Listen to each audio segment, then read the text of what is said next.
This is the most powerful iPhone back in 2014. At that time, Apple introduced two sizes such as 6 Plus with 5.5 inches, while the normal 6 received 4.7 inches. They both have the same shape, same design, and same internal. For me, using the iPhone 6 in 2014 feel like it's still the premium phone. However, the performance might be different story. For normal users, I think it is completely fine since most of the social media apps like Facebook, Twitter, Messenger or Telegram still working very well on it. YouTube is also working fine on this device.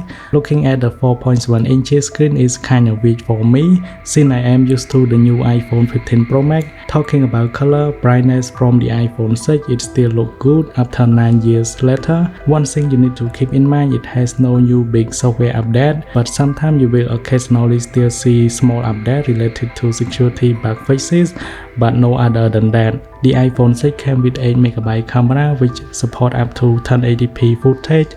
For me, the footage look fine, acceptable.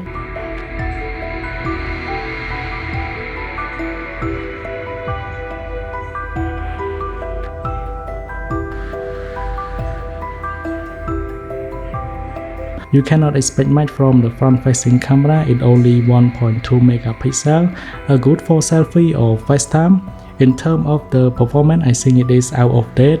If you want to play high graphic games, it is a good idea to play with this iPhone. A8 chip isn't powerful enough to handle those new games. However, you can still play games such as Temple Run, Candy Crush or Subway Surfer and so on. Many small games you can play with this one.